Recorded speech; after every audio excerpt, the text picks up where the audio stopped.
Père, nous te remercions pour la parole ce soir. Je pense que c'est une parole très importante. C'est le moment de faire face aux problèmes dans nos vies et d'arrêter de fuir devant eux. Et nous savons que c'est là ta volonté. Tu ne veux pas que nous ayons peur de choses et que nous nous cachions d'elles. Tu ne veux pas que nous fuyions. En fait, tu veux que nous les traversions. Alors je prie que tu mettes des choses différentes sur le cœur des gens ce soir, dont ils ont besoin de s'occuper. Et que tu fasses ce soir ce que toi seul peux faire. Nous le demandons au nom de Jésus. Amen. Je veux vous parler ce soir de façon dont les gens fuient leurs problèmes. Comment nous évitons des choses au lieu de nous en occuper, parce que je crois que nous sommes dans une période dans notre société où tant de personnes fuient absolument tout, de leurs responsabilités à leur redevabilité. Les gens fuient le travail dur, ils fuient les choses difficiles. Ils essayent d'éviter les endroits difficiles, ils essayent d'éviter les gens difficiles, ils essayent d'éviter toutes sortes de peines. Ce n'est pas que quelqu'un aime la peine, mais il y a toujours un peu de peine dans le fait d'être libéré. Les gens fuient devant eux-mêmes. Beaucoup de personnes ne se connaissent même pas du tout. Ils fuient la vérité, ils fuient le passé, ils ont peur de l'avenir. Mais la Bible nous dit que Dieu veut que nous vivions courageusement, qu'il veut que nous soyons audacieux et forts en lui, et que nous ne fuyions de rien, mais que nous sachions qu'il est toujours avec nous. Et parce que Dieu est avec nous, nous pouvons faire face à tout ce à quoi nous devons faire face et traverser dans nos vies. Si vous croyez cela, dites Amen. Je crois que, au lieu de courir, nous devons apprendre à nous tenir fermes et à voir le salut du Seigneur. Il y a une chose intéressante à propos de la fuite, et je vais vous montrer dans la Bible pour vous le prouver, que quoi que vous fuyiez, Dieu vous ramènera éventuellement à cette chose ou cet endroit d'où vous avez fui, et vous devrez vous en occuper avant de vraiment vous améliorer. J'ai quelques personnes ici qui ont en fait été là parce que vous comprenez. Amen. Vous savez que mon père a abusé de moi sexuellement. Alors quand j'ai quitté la maison, j'ai pensé que c'était fini, puis j'ai réalisé que j'ai pris cela avec moi. Et que c'était dans mon âme, ça faisait mal. Je ne voulais pas y faire face. Donc effectivement, je fuyais parce que je ne voulais pas y faire face. Je ne voulais pas en parler, je ne voulais pas prier à ce propos, je voulais juste prétendre que ça n'existait pas. Est-ce que vous avez des choses dans votre vie, de votre passé ou même maintenant, et Dieu essaie de s'en occuper en vous, et vous avez juste développé toutes ces petites façons de juste prétendre qu'elles n'existent pas?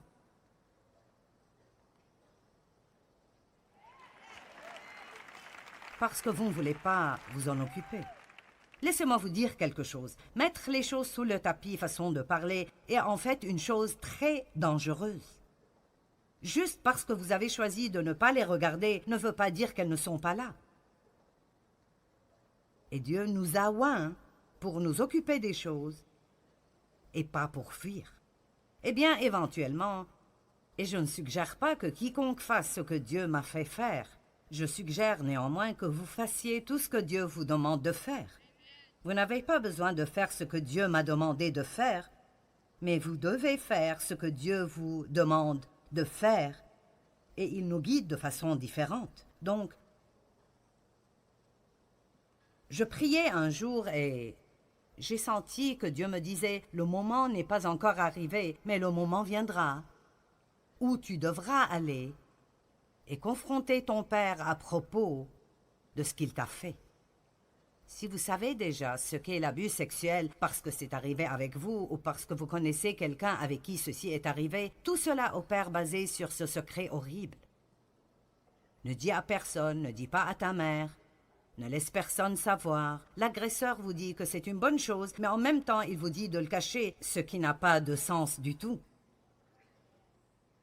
Donc j'ai passé ma vie entière à cacher tout ce qu'il me faisait. J'avais peur de dire à quiconque.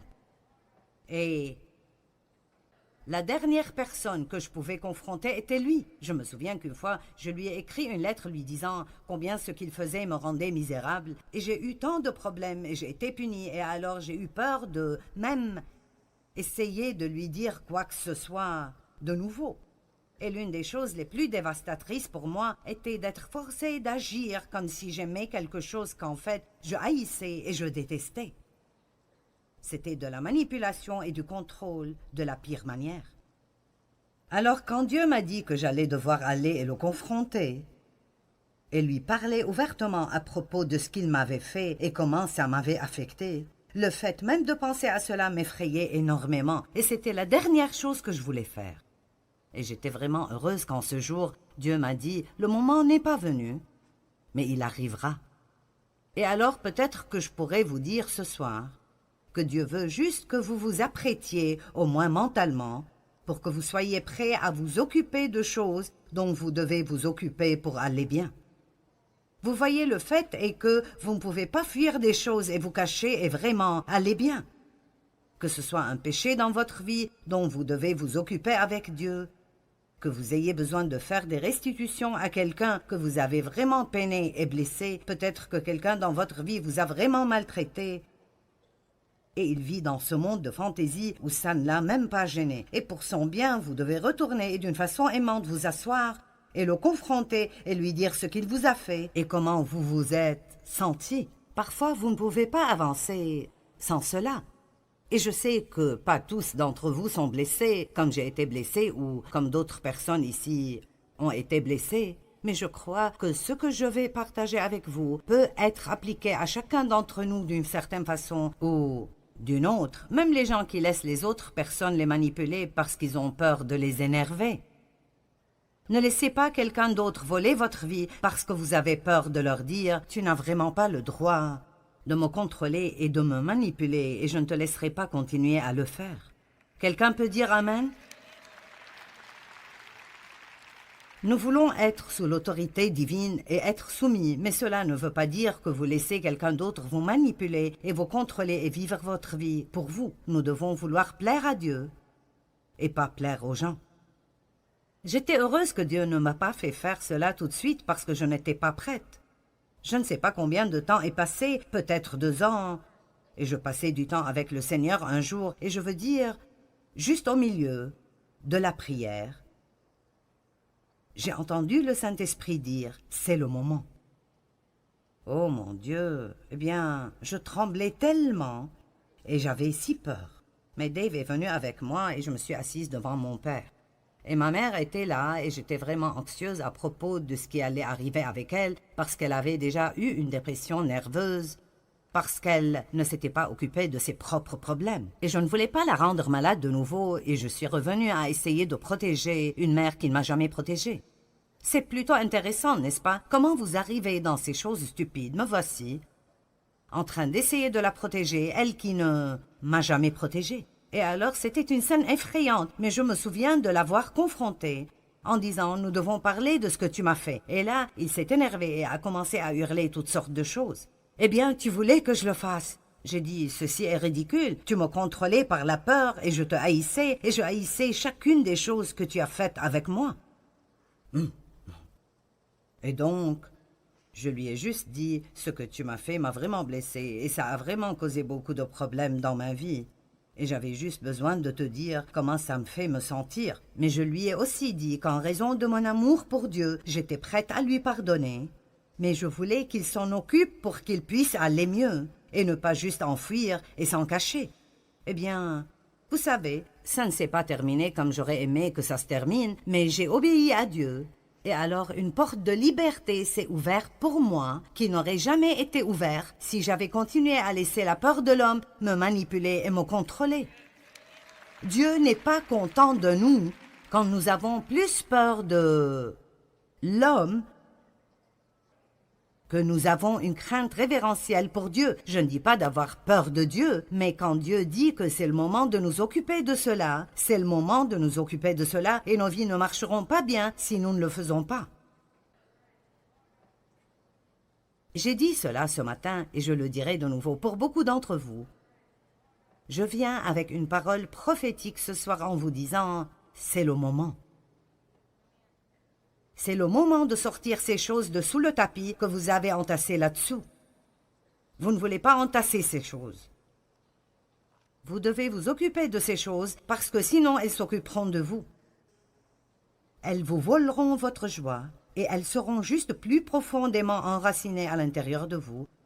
Et cela causera des problèmes très profonds. Nous ne voulons pas fuir même de quelque chose d'aussi petit que de nettoyer une stupide armoire ou bien de faire le ménage dans notre maison. Nous devons arrêter d'agir comme si tout nous accablait et savoir qui nous sommes en Christ, qu'il est Emmanuel, Dieu avec nous, qu'il est en nous et le plus grand vit en nous. Ne chantons pas juste des chants à ce propos, vivons-le.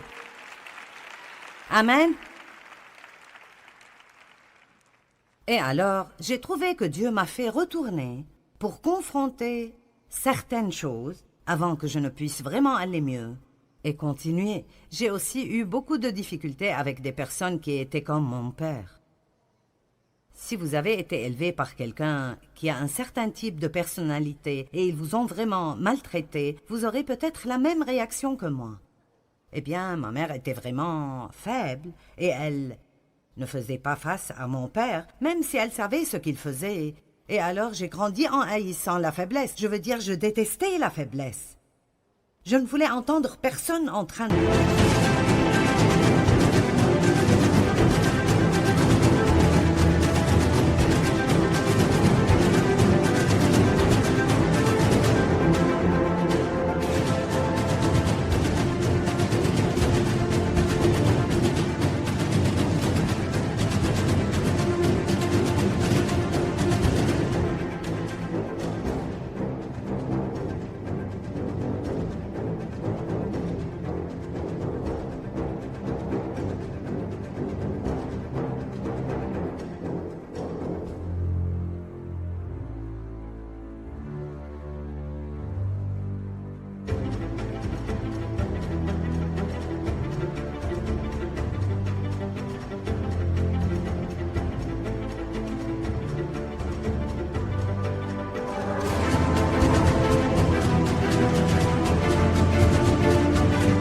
de grogner et de dire « je ne peux pas, c'est juste trop dur », ça m'énervait vraiment.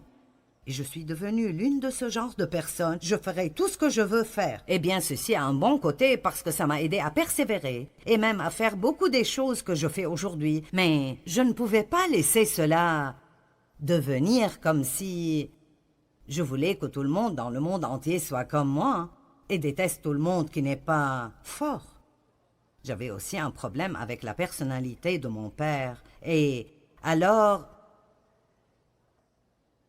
j'avais deux façons d'agir avec les gens. Soit je sortais avec quelqu'un que je pouvais contrôler, ou si je sortais avec quelqu'un de vraiment fort, je me soumettais de nouveau comme je le faisais devant l'autorité de mon père et je le laissais me contrôler. Et ce n'est pas une façon de vivre.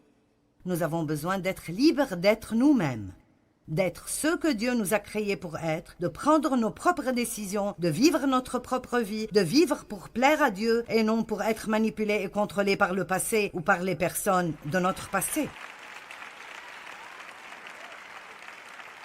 Amen.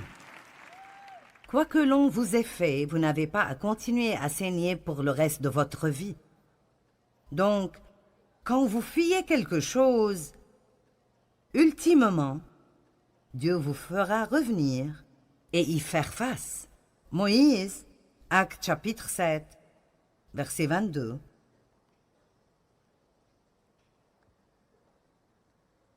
Moïse fut instruit dans toute la sagesse et la culture des Égyptiens, et il était fort et puissant en parole et en œuvre. Vous voyez, Dieu l'entraînait pour quelque chose qu'il allait faire des années plus tard. Et vous pensez peut-être que ce que vous faites est si inutile parce que vous avez un rêve de faire cette autre chose. Mais tout ce que nous faisons fait partie de la chose suivante que nous ferons. Amen. Et il avait 40 ans lorsqu'il lui vint dans le cœur de visiter ses frères, les fils d'Israël, pour les aider.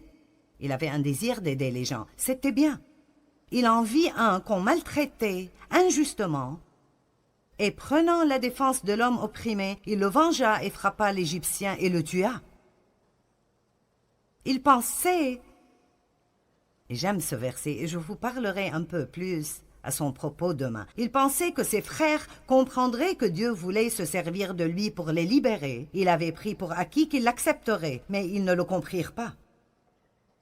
J'ai pensé que quand Dieu m'a appelé dans le ministère, que tout le monde applaudirait, mais ils n'ont pas applaudi. Ils n'ont pas compris, ils n'étaient pas enthousiasmés, et j'ai eu l'opposé exact de ce à quoi je m'attendais des gens. Est-ce que vous obtenez parfois l'opposé exact de ce que vous attendiez des gens? Dieu ne veut pas que nous prenions nos décisions basées sur si les gens applaudissent ou pas. Il veut que nous le fassions parce que nous croyons que c'est ce qu'il veut que nous fassions. C'est le moment pour que certaines personnes se lèvent et soient fortes en le Seigneur et arrêtent d'être manipulées par l'opinion populaire. Le lendemain, il vit soudainement deux d'entre eux se battre et se disputer. Il essaya de réconcilier les adversaires en disant « Vous êtes des frères, pourquoi alors vous faites-vous du mal ?» Mais celui qui maltraitait son compagnon le repoussa en disant « Qui t'a établi comme juge sur nous? Voudrais-tu aussi nous tuer comme tu as tué hier l'Égyptien » Verset 29. Quand Moïse entendit cela, il prit la fuite. Ça veut dire qu'il s'est enfui et alla vivre comme un exilé et un étranger dans le pays de Madian, où il est devenu le père de 2 fils. Et 40 ans plus tard, donc maintenant il avait 80 ans. Mon Dieu, la fuite fait perdre beaucoup de temps. Là, Dieu lui apparut dans le désert. Vous remarquerez que dans 4 de ces endroits que je partagerai avec vous ce soir, à chaque fois que ces personnes fuyaient, ils ont toujours terminé dans le désert. Est-ce que vous me suivez ce soir? Le désert est un endroit sec, misérable et malheureux. Vous ne vous sentez pas bien dans votre vie, et puis ça développe toutes sortes d'autres problèmes, parce que si vous n'aimez pas ce que vous faites, puis vous devez trouver une excuse et blâmer ce que vous faites sur quelqu'un d'autre. Et nous allons si loin dans le trou du lapin blanc que nous n'avons aucune idée de comment sortir. Donc, 40 ans plus tard, et il avait maintenant 80 ans, Dieu lui apparut dans un buisson en feu. Moïse, voyant cela, fut émerveillé par cette apparition. Et comme il s'approchait pour l'examiner, la voix du Seigneur se fit entendre en disant « Je suis le Dieu de tes pères, le Dieu d'Abraham, d'Isaac et de Jacob. » Et Moïse tremblait et était si terrifié qu'il n'osait même pas regarder. Puis le Seigneur lui dit « Ôte tes souliers de tes pieds, car le lieu sur lequel tu te tiens est une terre sainte. » Verset 34, « J'ai assurément vu la souffrance et l'oppression de mon peuple en Égypte. J'ai entendu ses gémissements et ses lamentations, et je suis descendu pour le délivrer. Regardez cela. Et maintenant viens, et je t'enverrai en Égypte. » Allez, quelqu'un doit crier. Comment pouvons-nous être libérés de quoi que ce soit si nous en fuyons? Comment pouvons-nous possiblement être libres de cela si tout ce que nous espérons est de ne pas avoir à nous en occuper? Si notre but est de ne jamais avoir à nous en occuper, je peux vous garantir que le diable s'assurera que vous le trouverez à chaque tournant.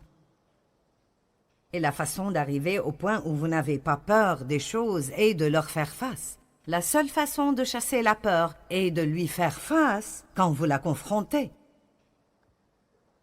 Vous devez apprendre comment le faire même effrayé. Devant mon père, j'avais si peur, je tremblais, j'étais nerveuse.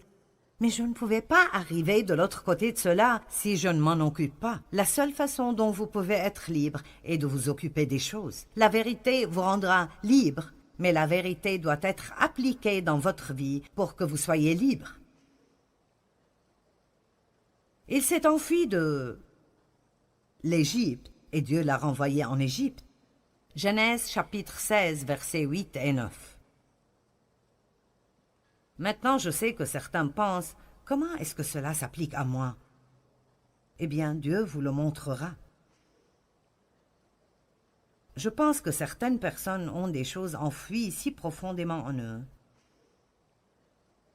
qu'elles sont sous tellement de couches, elles leur font toujours mal et leur causent de la peine. Mais ils ne réalisent même pas que c'est un problème. Genèse chapitre 16, versets 8 et 9. Maintenant, ceci est une situation où Dieu a promis un enfant à Abraham et Sarah ne devenait pas enceinte assez rapidement. Et plusieurs années sont passées et elle était déçue, alors elle a trouvé cette idée très charnelle et lumineuse qu'elle ferait de sa servante, Agar, la femme secondaire de son mari. Et vous penserez que n'importe quelle femme serait plus intelligente que cela, mais elle ne l'était pas. Et Agar est devenue enceinte, et puis elle a développé une attitude envers Sarah. Aujourd'hui, ce serait quelque chose comme « je suis enceinte et tu ne l'es pas ».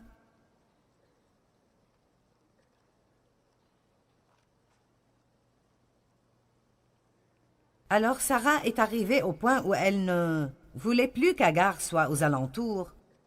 Donc Abraham l'a fait partir. Il l'a traitée d'une façon affligeante, il ne l'a pas fait partir et elle a fui. Le verset 6 dit qu'elle a couru ou elle a fui cette situation. Verset 7, l'ange de l'Éternel la rencontra près d'une source d'eau où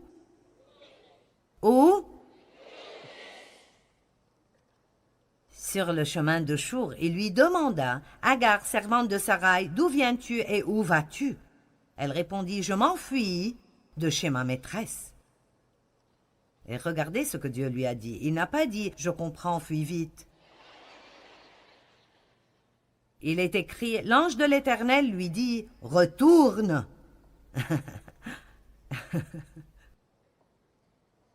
Eh bien, retourne auprès de ta maîtresse et humilie-toi devant elle. Maintenant, quel genre de chose est cela? Ici, cette femme, Sarai, la maltraite. Elle fuit cette situation et ça semble être une chose raisonnable à faire. Écoutez-moi, juste parce que vous voulez fuir d'un endroit qui vous est inconfortable, ça ne veut pas dire que Dieu veut que vous partiez.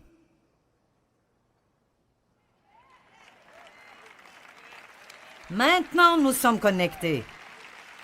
Il y a un temps où nous devons partir d'endroit, mais ce n'est pas quand vous le voulez, c'est quand Dieu vous fait partir. Dieu a dit à Abraham de partir. Pars de là où tu es, éloigne-toi de ta famille et de tous tes proches et va à un endroit que je te montrerai. Ils étaient tous païens. Et Dieu ne pouvait rien faire avec Abraham avant qu'il s'éloigne d'eux. Dieu vous dit peut-être de vous éloigner de certains amis non pieux. Il vous dit peut-être de quitter un travail où ils vous font faire des choses qui sont pécheresses. Mais il y a beaucoup d'autres moments quand nous laissons un endroit juste parce que nous ne sommes pas traités de la façon dont nous pensons que nous méritons d'être traités. Et peut-être qu'apprendre comment régler certaines de ces choses est exactement ce que Dieu veut et il nous a placés à l'endroit où il veut que nous soyons. Je travaillais dans un autre ministère pendant 5 ans et je ne sentais pas que j'étais traitée comme il faut. Et c'était dur, je veux dire au maximum, c'était dur. C'était l'une des choses les plus difficiles que j'ai faites dans ma vie entière, de ne pas juste me lever et d'après mon style de faire les choses, dire « je ne continue plus ».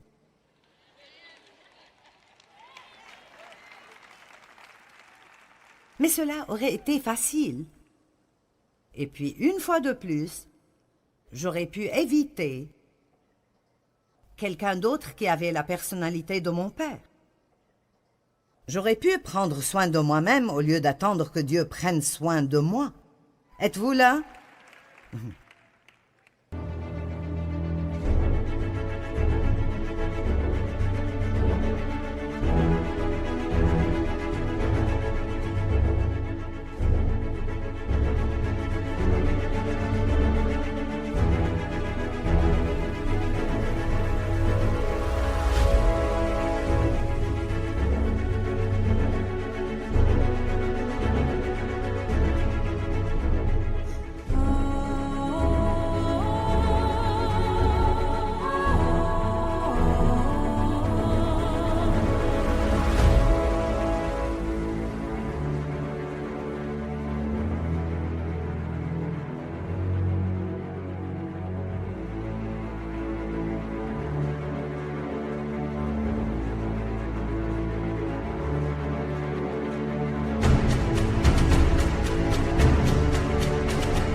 Et je savais dans les profondeurs de mes entrailles que Dieu ne voulait pas encore que je parte.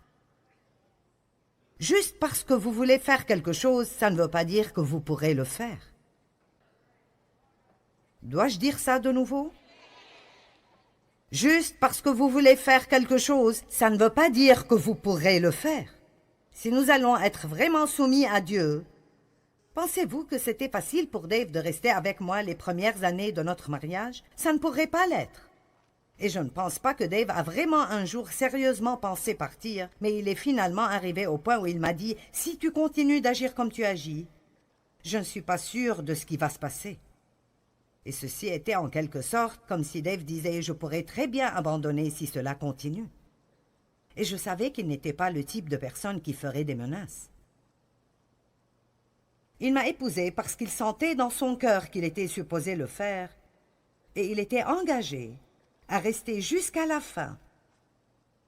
Et je crois que parfois Dieu prendra un chrétien mature et il le mettra avec quelqu'un qui est brisé et qui a besoin d'aide. Oui, je sais que certains d'entre vous disent « Oh mon Dieu !» Dans notre société, nous sommes devenus accros au confort. La Bible dit que nous devons servir Dieu, que ça nous convienne ou pas, que ce soit confortable ou pas, pendant la saison ou hors saison.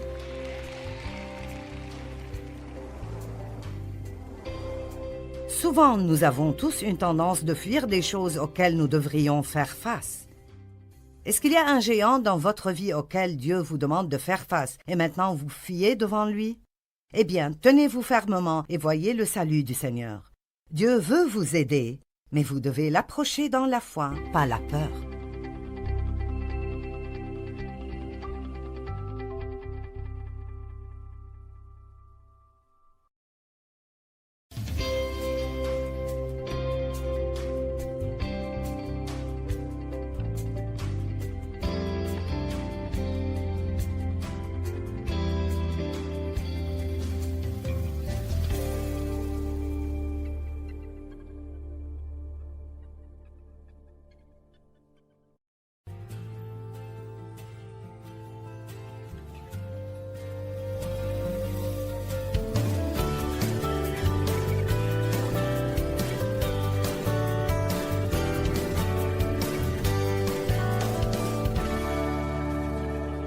Nous devons être libres d'être nous-mêmes, d'être ceux que Dieu nous a créés pour être, de prendre nos propres décisions, de vivre notre propre vie, de vivre pour plaire à Dieu et de ne pas être manipulés par le passé ou les personnes de notre passé.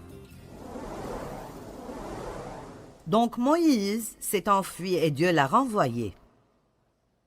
Agar s'est enfuie et Dieu lui a dit de retourner. Maintenant, quoi à propos d'Élie? Je ne prendrai pas le temps d'ouvrir tous ces endroits parce que j'ai un message en 6 parties et je ne suis même pas encore à la partie 1. Élie s'est enfui de Jézabel. Il s'est enfui dans le désert. Il est devenu déprimé. Il s'est assis sous ce qu'on appelle un genévrier solitaire, quoi que ce soit, et il voulait mourir. Un ange est venu et l'a servi et puis il a fini par aller et se tenir debout dans une grotte. Et éventuellement, il a entendu la voix du Seigneur, la voix douce et calme. Et c'est si merveilleux de le lire dans la Bible amplifiée. Dieu lui a dit « Que fais-tu ici ?» Si vous êtes dans une situation difficile et tout ce que vous faites est de vous asseoir, à vous apitoyer sur vous-même jour après jour, parce que vous n'êtes pas à l'endroit où vous voulez être, peut-être que Dieu vous dit ce soir « Qu'est-ce que vous faites ?» Où que Dieu vous ait mis, il vous donnera la grâce d'être là avec une bonne attitude.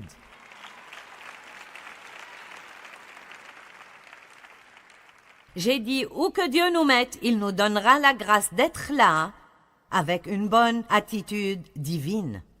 Vous ne savez pas quel genre de fruits vous avez avant qu'il ne soit pressé.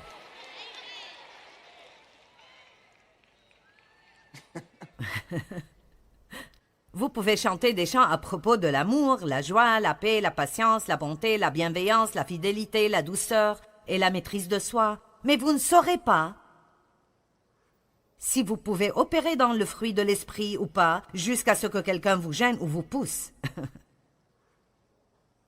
Alors ne pensez pas que Dieu ne vous laissera pas entrer dans des endroits difficiles, parce qu'il ne vous laissera pas seulement y aller, il vous y mènera. Le Saint-Esprit a mené Jésus dans le désert pour qu'il soit tenté par le diable 40 jours et 40 nuits. Il n'a pas erré là-bas parce qu'il était perdu. Le Saint-Esprit l'a mené là-bas pour être testé et tenté. Il devait faire face au diable et faire savoir au diable qu'il n'allait pas fuir devant lui. Le petit David a dû faire face à Goliath avant de pouvoir un jour être roi. Quel que soit le genre d'onction qui est sur vos vies, ou ce que vous êtes appelés à faire, ou le type de bénédiction que Dieu a préparé pour vous, tant que vous fuyez des choses, vous ne porterez jamais la couronne.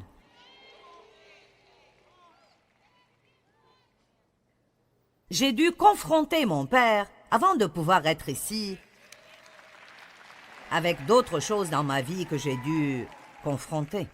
Si vous avez été abusé par quelqu'un, je ne vous dis pas que vous devez aller vous asseoir avec eux et le leur dire. Dieu veut peut-être que vous confrontiez quelqu'un, mais ne le faites pas parce que je l'ai fait. Assurez-vous que vous entendez Dieu à propos de ce qu'il voudrait que vous fassiez. Dieu ne s'occupe pas de tout le monde de la même manière, et peut-être que ce n'est pas sage du tout pour vous de faire cela. Mais de quelque façon que ce soit, vous devez confronter vos problèmes, même si c'est de parler en détail avec un bon ami de ce qui vous est arrivé et de comment vous vous sentez, et de dire « je dois dépasser cela ». Je dois faire face à cela et le dépasser. « Qu'est-ce que tu fais ici ?» La deuxième fois, il a dit « Qu'est-ce que tu fais ici ?» Et si vous lisez 1 Roi chapitre 19, Dieu lui a dit « Je veux que tu sortes de cette grotte, repars d'où tu es venu, reviens au travail, oins un nouveau prophète, oins un nouveau roi. » Et j'aime ce qu'il a dit. Il lui a dit d'oindre Élisée pour qu'il prenne sa place. Je me demande s'il a aimé cela. Je ne veux pas seulement que tu arrêtes de t'apitoyer sur toi-même, Joyce. Je veux que tu commences à enseigner d'autres personnes qui prendront ta place quand tu mourras. Eh bien, merci, Seigneur. Ceci me rend si heureuse. Et puis, quoi à propos de Jonas?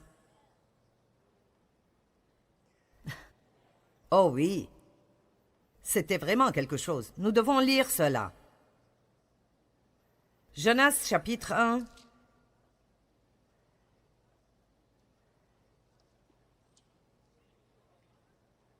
Verset 1. La parole de l'Éternel fut adressée à Jonas, fils d'Amithaï, en ces mots. « Lève-toi, va à Ninive, la grande ville, et crie contre elle, car sa méchanceté est montée jusqu'à moi. » Mais Jonas se leva. Pour s'enfuir, il a voulu s'échapper à Tarsis, loin de la face de l'Éternel en tant que prophète. Si vous regardez une carte, Tarsis est tout à fait la direction opposée de là où Dieu lui a dit d'aller. Je me demande combien de personnes courent tout à fait dans la direction opposée de la volonté de Dieu. En fait, je me sens ointe pour parler à mon audience à la télé maintenant pendant quelques minutes. Je sais que vous êtes là, je ne parle pas juste aux personnes dans cette salle. Je me demande combien d'entre vous savent tout au fond de vous que il y a un appel spécial de Dieu sur votre vie, et peut-être que vous avez décidé que vous préférez le monde des affaires. Eh bien, ça ne marchera pas. Si vous fuyez Dieu et vous fuyez la volonté de Dieu pour votre vie, vous ferez mieux d'abandonner tôt. Et vous pouvez vous épargner beaucoup de temps dans le désert. Ou, comme Jonas, beaucoup de temps dans le ventre du poisson. C'est si intéressant qu'il s'est enfui devant Dieu. Et le chapitre 2, verset 1 dit « L'Éternel fit venir un grand poisson pour avaler Jonas. Et Jonas resta dans le ventre du poisson durant 3 jours et 3 nuits. » Maintenant, le chapitre 2 nous dit tout à propos de cette expérience dans le ventre du poisson, les algues sur son visage et les vagues qui le frappent. Pouvez-vous imaginer la puanteur et la saleté? Finalement, quand il a prié, le poisson l'a rejeté sur terre. Chapitre 3, verset 1. L'Éternel adressa la parole une seconde fois à Jonas en ces termes. « Lève-toi, va à Ninive. »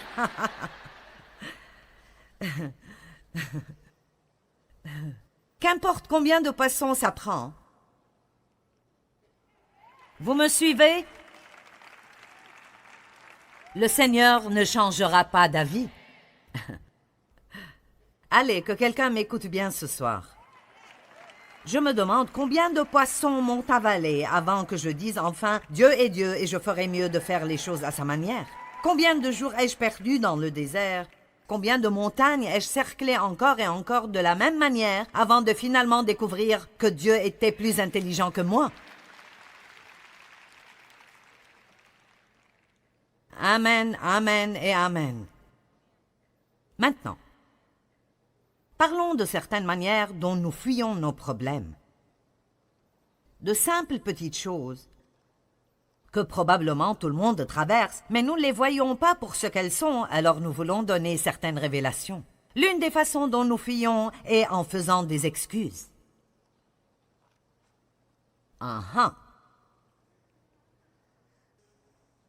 Luc 14, 18. Mais ils se sont tous mis à s'excuser, l'un après l'autre. Le premier lui dit « J'ai acheté un champ et il faut que j'aille le voir. Excuse-moi, je te prie. » Un autre dit « Je viens d'acquérir 5 paires de bœufs et je m'en vais les examiner et les essayer. Excuse-moi, je te prie. »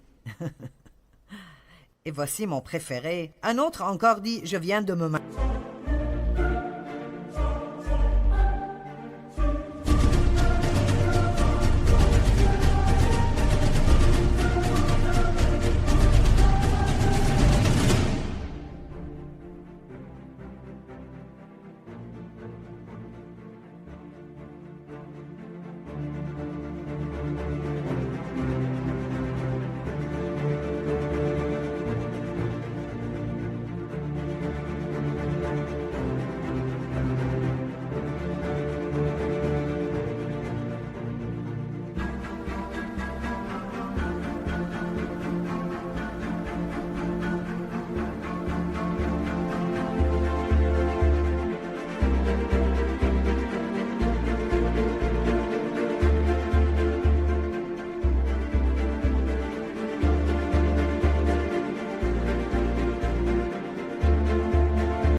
Il m'est donc impossible de venir.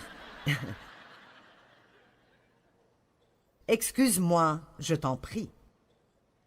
Maintenant, écoutez, certains d'entre vous seront indifférents envers cela, mais beaucoup de personnes utilisent l'excuse qu'ils ne peuvent rien faire pour Dieu parce qu'ils ont une famille. Eh bien, je vais vous poser une question. Quand Jésus a appelé ses disciples et ils ont tout laissé et l'ont suivi, vous pensez qu'aucun d'entre eux n'avait une famille? Pierre avait une belle-mère, donc il devait avoir une épouse. Et il avait probablement des enfants. Qui donc a dit que vous ne pouvez rien faire pour Dieu si vous avez une famille? Vous ne devez pas ignorer votre famille juste pour faire une sorte de ministère, mais tout le monde a quelque chose que Dieu veut qu'il fasse. Tout le monde a quelque chose que Dieu veut qu'il fasse. Tout le monde a quelque chose que Dieu veut qu'il fasse. Tout le monde a quelque chose que Dieu veut qu'il fasse. Alors, quelle est votre excuse? Eh bien, je ne veux pas être impliqué à l'église. J'ai fait cela une fois et j'ai été blessé. Oh!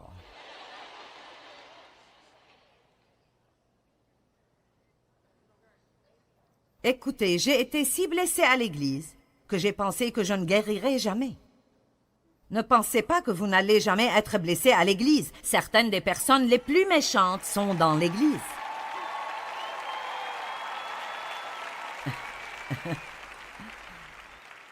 Nous devons juste nous assurer que nous ne sommes pas l'une d'elles. Amen. Quelle est votre excuse? Savez-vous que je n'ai même pas commencé ce ministère avant? J'ai commencé à enseigner à la maison quand j'avais près de 36 ans. Et puis, j'ai fait cela pendant 5 ans. Et puis, J'ai travaillé à une église pendant un moment. Je n'ai même pas commencé ce ministère jusqu'à avoir 42 ans. Je n'avais même pas commencé jusqu'à ce moment. Et j'avais 4 enfants, 3 adolescents et un bébé.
Alors, s'il vous plaît, ne me dites pas que vous ne pouvez pas faire quoi que ce soit pour Dieu parce que vous avez un mari, ou vous avez des enfants, ou vous avez des responsabilités,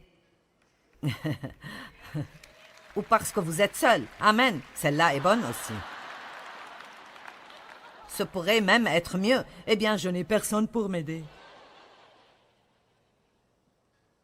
Peut-être après de me marier, je servirai Dieu. Peut-être après que mes enfants aient grandi, je servirai Dieu. Puis-je juste vous dire qu'aucune excuse ne sera acceptée par Dieu? Pas « c'est trop difficile » ou « je suis trop jeune » ou « je suis trop vieux » ou « je n'ai pas la bonne éducation ». Galates 5, 13.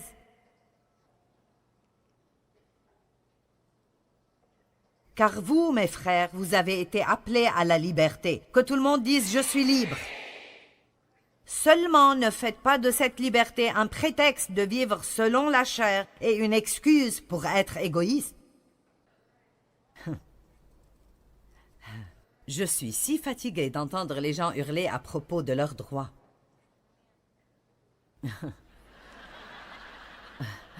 Laissez-moi vous poser une question. Quand on parle de l'obtention de vos droits, quand est-ce que c'est acceptable que ça me prive de mes droits? Amen. Je suis désolée, mais je ne comprends pas cela. À ce qu'il paraît, aujourd'hui, tout le monde a des droits, sauf les chrétiens.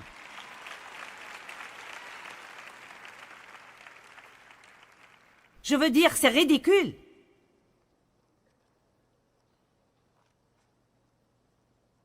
Je suis libre de faire ce que je veux faire. Eh bien, pas si ça fait du mal à quelqu'un d'autre.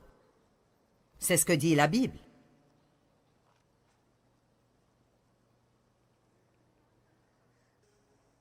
Nous agissons charnellement et nous donnons des excuses. Nous donnons des excuses pour un manque de maturité spirituelle. Je suis fatiguée, je suis grincheuse parce que je ne me sens pas bien. Je suis grincheuse ce soir. Tout ça parce que j'ai eu une mauvaise journée au travail. D'accord, j'irai à la chose suivante. Les excuses sont des raisons fourrées avec des mensonges.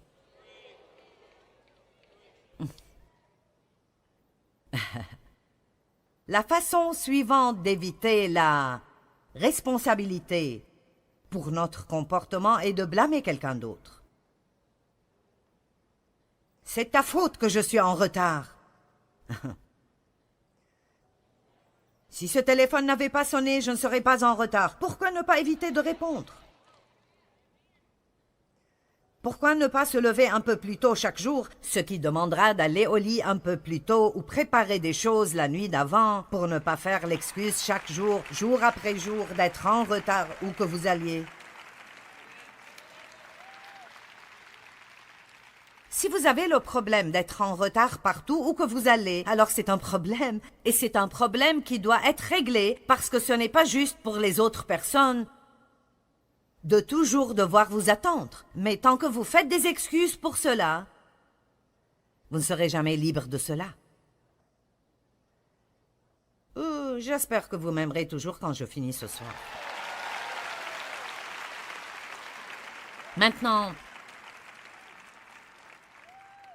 vous savez, les gens aujourd'hui sont vraiment en train de fuir la responsabilité. Les parents aujourd'hui, à cause d'un manque de vouloir juste s'occuper des choses, laissent passer les choses. C'est juste trop stressant. Si un parent accepte les demandes d'un enfant pour trop de sucreries et l'enfant tombe malade, est-ce la faute des parents ou la faute de l'enfant? Mais aujourd'hui, comme le monde marche, si le petit Johnny mange trop de bonbons et tombe malade, maman poursuit la compagnie en justice. Parce qu'ils ont fait les bonbons que le petit Johnny trouve bons, et elle obtient $1 million. Les choses sont devenues si bizarres. Mais laissez-moi vous dire, en tant que croyants en Jésus-Christ et les gens qui représentent le Dieu de toute la terre, nous n'appartenons pas au monde, nous sommes dans le monde, mais pas du monde, et nous ne pouvons pas être comme lui. Et nous devons être responsables. Maintenant, laissez-moi vous dire quelques leçons tristes, mais dont nous pouvons, espérons-le, apprendre quelque chose. Et donc, ma mère savait que mon père abusait de moi. Parce que je le lui ai dit quand j'avais près de 9 ans. Et elle l'a confronté, mais il a menti, et j'ai fini par avoir des problèmes de sa part, et je me suis sentie seule. Et puis, quand j'ai eu 14 ans, elle est entrée dans la maison et l'a attrapé. Elle est sortie de la maison et est revenue 2 heures plus tard et n'a plus jamais dit quoi que ce soit d'autre. Maintenant, je ne comprends pas comment elle a pu faire cela, mais c'était la peur. Elle avait peur de lui. Elle avait peur de ne pas pouvoir s'occuper d'elle-même si elle le quitte. Et 35 ans après que tout cela soit arrivé, elle m'a finalement dit un jour « Je suis désolée pour ce que j'ai laissé ton père te faire. Je ne pouvais juste pas faire face au scandale. » Maintenant, je veux juste vous montrer ce que la fuite vous fait. D'accord?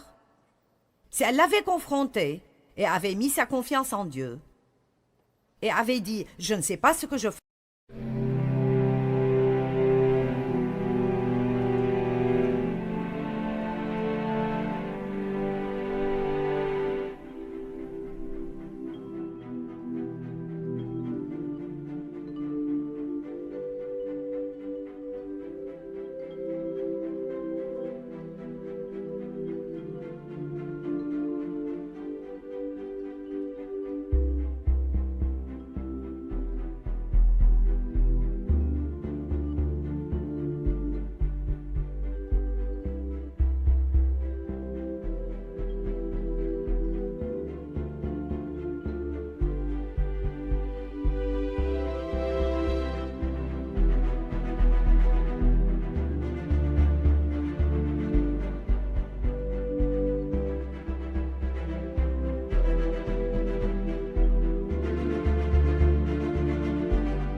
mais je sortirai ma fille de cette situation.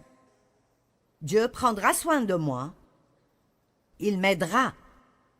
Combien ma vie aurait-elle pu être différente? La vie de mon frère n'aurait pas été comme elle l'a été, et sa vie n'aurait pas été comme elle l'a été.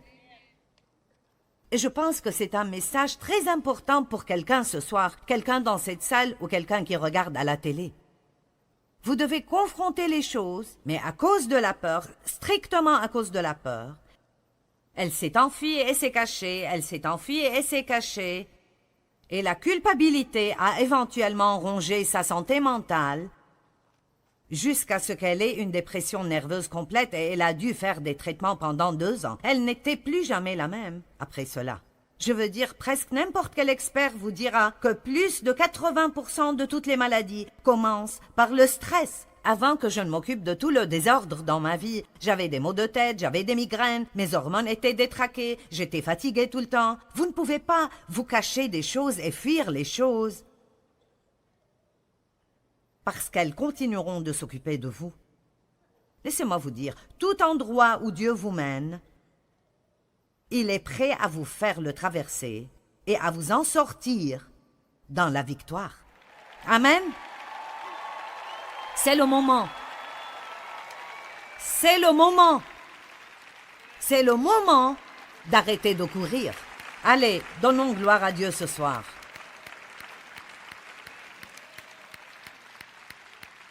Seigneur, je prie pour chacun ici qui a besoin de confronter quelque chose dans sa vie. Qu'ils sachent que tu ne les emmèneras jamais quelque part où tu ne peux pas les protéger. Et que même si ça pourrait être difficile, ça vaudra la peine à la fin. Ils n'ont pas besoin d'être pressés, ils ont besoin de prier et d'entendre de toi et de commencer à faire des pas, un pas à la fois. Donc je prie pour un déversement spécial de ton esprit et une onction spéciale sur des personnes d'audace et de courage pour qu'ils ne fuient plus jamais devant rien dans leur vie. Je te remercie, Seigneur, parce que tu libères les gens. Au nom de Jésus. Amen. Merci.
khắp phương trời vẫn nhớ tới quê hương. Người về đây thăm làng trù quê mẹ và làng sen quê cha, xúc động bồi hồi người rơi giọt lệ, thương mái nhà tranh thương đất mẹ nghèo.